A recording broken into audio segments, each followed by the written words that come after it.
join me in the spirit of prayer.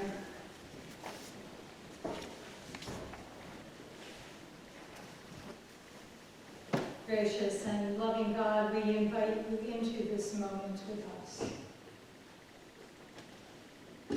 Help us in this brief time to move out of our own way, that we might allow you in, to touch us, inspire us, encourage us through your words, your presence, your spirit. We ask this now always in your name. The lectionary readings, if we were to read all of them today, would have this theme about shepherds and shepherding and sheep. And it's really a term, an image that we have grown up with as members of churches, have gone to church most of our lives, many of us. And so we sort of feel like we understand that. But I almost wonder if perhaps if Jesus might come and talk to us today, he might talk about something that we might understand more tangibly, even understood it then. But I think about parenting. We know that parenting is not necessarily bringing a new life into the world. That's giving birth. But rather, parenting is about the commitment to protect, to nurture, to guide, to teach, to model, to care for, and to love. And that doesn't end when our children become adults with their own children. Even when we recognize that our children are full-grown adults, we still are their parents, aren't we not?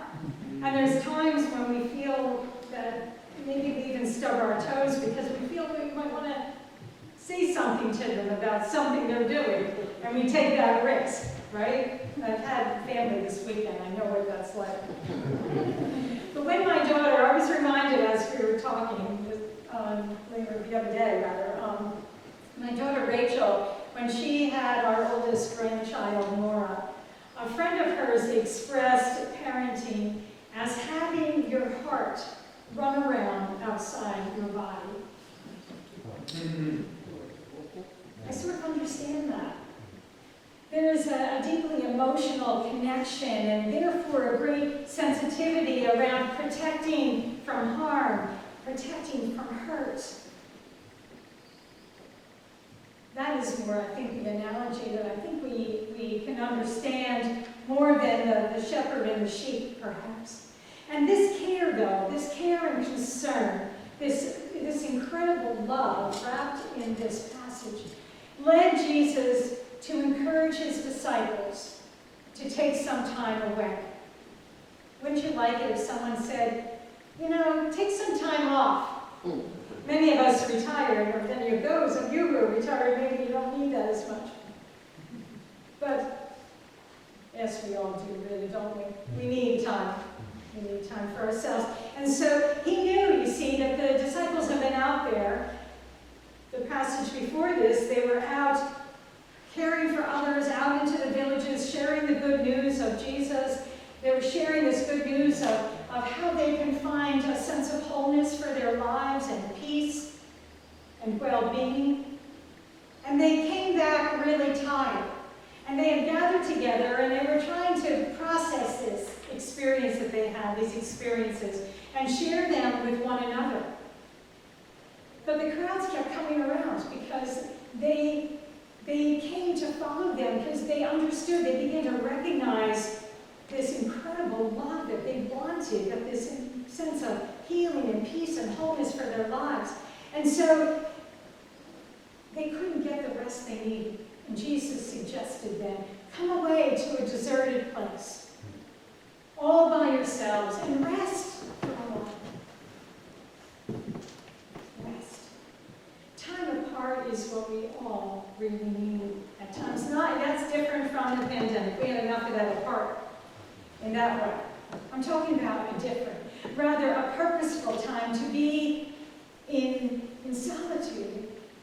No cell phones, no computers, no devices, just quiet time to be. For that is often where we discover a sense of renewed energy. where we find answers to some nagging questions, when we can still all the other sounds in our mind. We might gain clearer perspectives. It is a practical demonstration of the passage from Psalm 45 that says, "Be still and know that I am God." Or Isaiah 30, in which it says, "In quietness and confidence shall be your strength." There is no doubt that there are occasions when all we want and look forward to are times of quiet contemplation. Times where we have no distractions or little distractions, where no one has expectations of us, where a sense of peacefulness envelops us. And that is what Jesus had in mind for his disciples. And surely they were looking for that as well. But what happens? What happens when we can't get that time? In the passage that Denny just shared with us from the Gospel of Mark, while they had very good intentions of taking this time for rest, it didn't appear that it happened. Because as soon as the crowds understood where they were headed, they went around the waterway and met them on the other side and crowded around them. So much so for restoring and rest, replenishment. But rather than turn them away, Jesus showed compassion on all who had gathered. Recognizing their great need, rest would have to come at another time.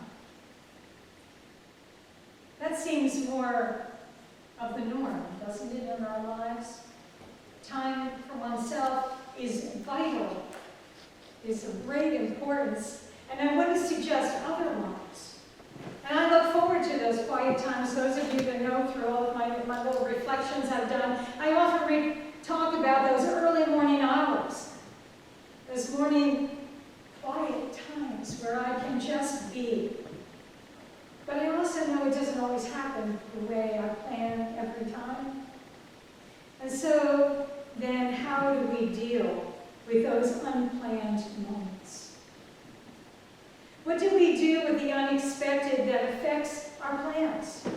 I think it comes down to the reality that our spiritual health is about being as intentional and caring toward the interruptions as we are to our plans. That's why the crowd was not turned away, but rather welcomed. It's interesting to me that there are parts in this passage that were skipped over in the lectionary, in the reading today. There were two pretty important moments. Moments that were interruptions in the plan. Both came in the verses in between what Denny read. And the first one was the feeding of the 5,000. Because when those people were gathered around and Jesus didn't turn them away, these thousands of people, it says 5,000 people came to hear, and they were hungry. And it says that they were fed. All were fed and all were satisfied. And we know that that was more than just physical food, but spiritual food. And shortly after that then comes the story of Jesus walking on the water, walking out to the boat, for the disciples were already out there. And he invites Peter to come along with him to do the same. It was a lesson of presence and of reassurance. And I came across this compelling thought that suggested, what if these satisfying needs for the soul, this nourishment and this sense of presence and reassurance, what if they were somehow hidden at the intersection of our plans and interruptions? What if nourishment for the soul and spiritual presence are what is found in the unplanned moments of our lives? More often than not, it is in those unscheduled, unpredictable moments when our plans change, that we discover something deeper and significantly meaningful than was our first expectation. Come away to a deserted place, all by yourselves and rest. Now those are words of invitation. But boy, I could use that in the midst of, some of you know we have family, we have the house full, we have a construction project going on, all coinciding together. And so there is no deserted place that we can travel to in our home anyway. And there's very little space for rest and quiet. And my treasured morning hours that you know about of quiet have been met with grandchildren breaking the silence one by one as they entered onto the porch, sharing with me and welcoming a new day, watching the sun rise, or today, this morning, the rain coming down. Unplanned? Yes, in a way. I wasn't expecting my morning hours to be filled so quickly. An interruption? Well, somewhat, because you know that in the morning hours where I do my thinking and writing. But unwelcome? No. Not a bit. Not a bit.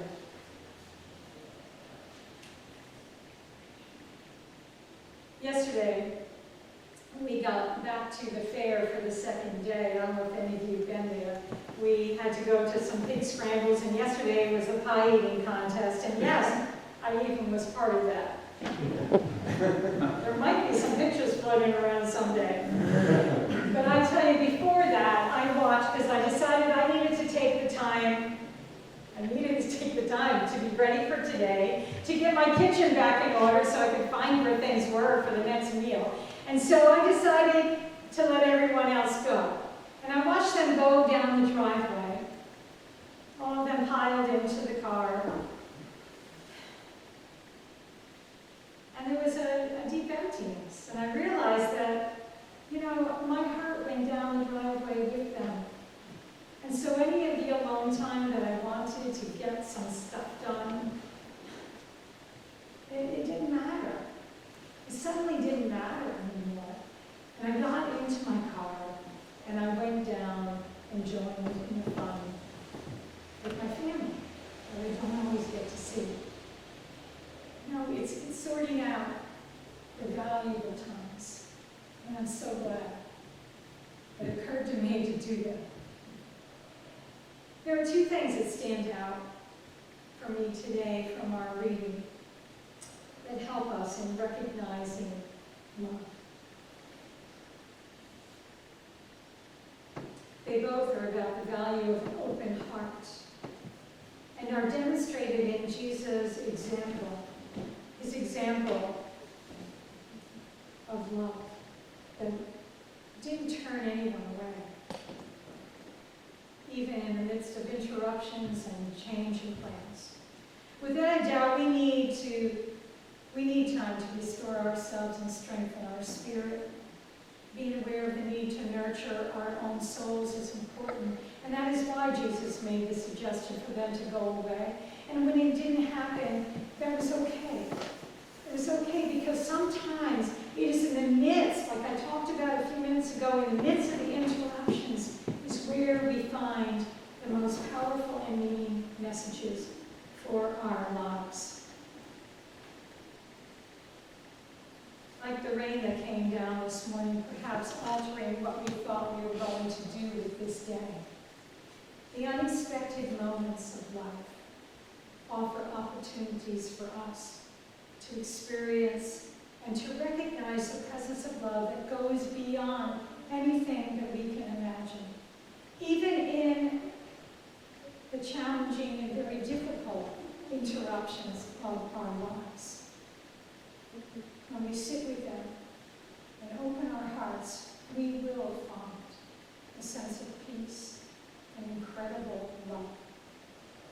Helen Keller once said, and it's a quote at the front of your bulletin, "The best and most beautiful things in this world cannot be seen or even heard, but must be felt with the heart."